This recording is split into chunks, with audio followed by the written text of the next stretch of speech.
I'm walking over to the berry garden to see how things are looking in here. I haven't been in here in a while, but it's been raining so much and I know there's not really any berries ripe right now, so I'm just ignoring it. Looks like wind blew down a bunch of stuff there. Anyhow, let's see how it looks in here. Oh goodness, guys. There's a bunch of grasshoppers in here. Can you see them? Oh no. This is horseradish. Oh, mosquito.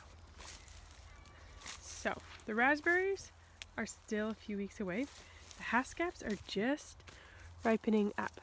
So, this bush doesn't produce a lot. Oh wow, that's a cat. That scared me for a second. So, this is the haskap or a honeyberry. And, oh, you're not very sweet right now. There isn't a lot on this bush. It's a big haskap bush, but it just doesn't produce well. It's even been pruned and all that jazz, but I don't know. They're just not my favorite thing. We just have it because we have it.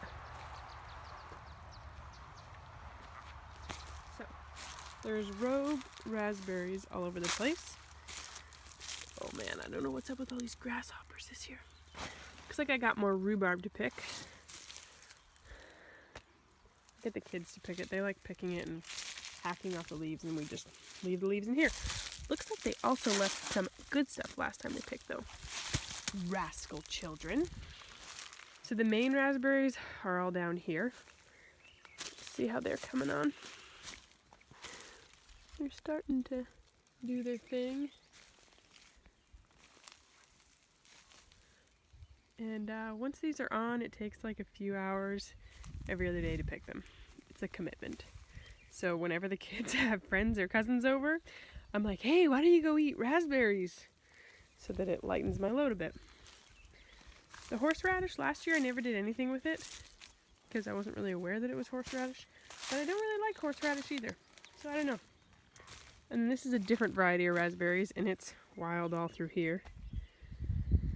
We had a few friends dig up raspberry canes this year, and I offered more because like all these could be thinned out through here. But no one wanted or needed more.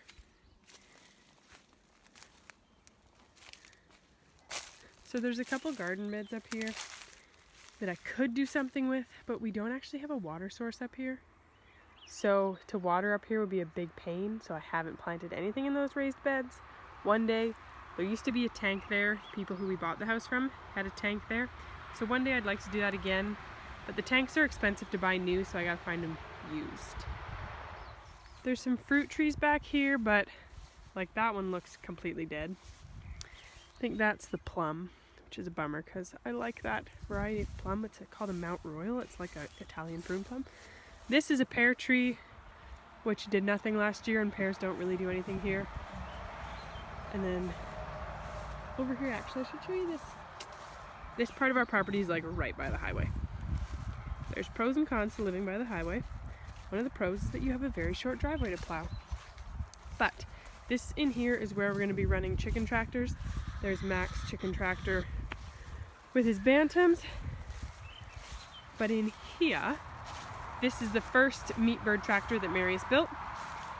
And he's going to build 3. We have 50 meat bird chicks. So this style is a design my mom came up with like 14 years ago.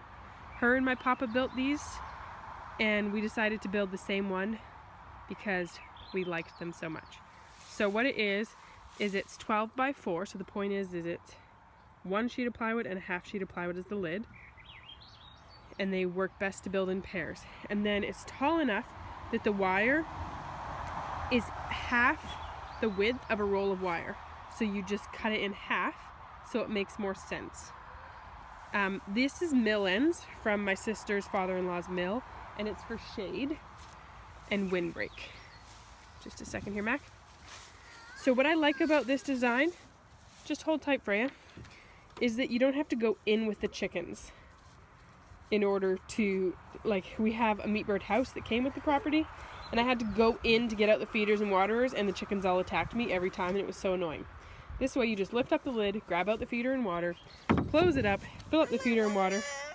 You need help with your boot? Just give me a second. Mac, get off of there. Now.